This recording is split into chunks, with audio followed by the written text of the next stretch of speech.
Non, tu bouges pas. Tu bouges pas. Inquiète-toi pas, on t'oublie pas. Grosse année, hein, 2025. Grosse année, s'est passé énormément de choses. Ouais. Qu'est-ce qui t'a le plus marqué, toi? Est-ce que vous avez entendu parler des tarifs douaniers? J'ai-tu le droit d'en parler?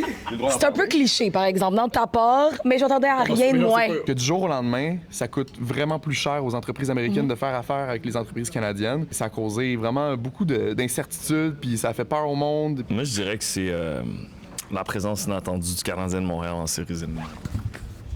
Je peux-tu faire ça? J'ai pas le droit de faire ça. Merci, Ali. Ça fait plaisir, mais sinon, je peux te parler de la montée de l'autoritarisme. Non, ça va être correct, ciao. La nouvelle qui m'a marqué le plus en 2025, c'est le cessez-le-feu entre Israël et le Hamas après plus de 2 ans de guerre quand même. Là, même si ce cessez-le-feu-là, il reste très fragile. La campagne électorale fédérale, parce qu'on pensait que le scénario était écrit d'avance. C'était pratiquement sûr que les conservateurs allaient gagner. Mais là, quand Justin Trudeau a démissionné, ça a comme coupé l'herbe sous le pied de Pierre Poilievre.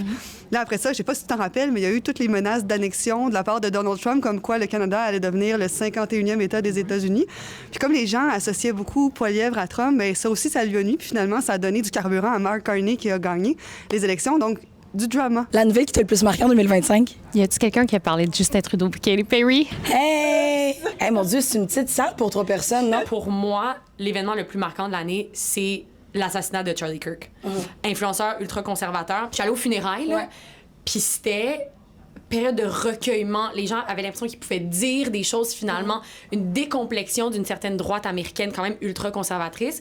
Puis de l'autre côté, je regardais mon TikTok, des choses en ligne, puis il y avait comme des memes de Charlie Kirk, des gens qui le critiquaient. On a été témoins d'une impossibilité de communication entre deux parties des États-Unis. La guerre au Soudan, ça m'a marqué beaucoup parce que j'ai vu avec ma collègue Sophie Langlois l'échelle de la crise humanitaire. Pourquoi on n'en entend pas plus parler? Comment on s'est retrouvé envahi par les images d'intelligence artificielle et comment les gens sont rendus sceptiques par rapport à tout ce qu'ils voient maintenant. On s'est rendu indistingué. C'est quoi en français, Seamless?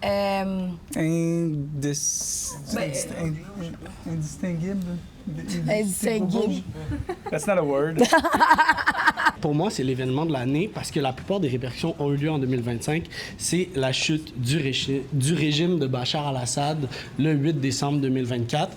On parle de 54 ans de dictature des al-Assad en Syrie. C'est un bouleversement géopolitique au Moyen-Orient. Il s'est aussi marié en 2025. Il y a ça aussi.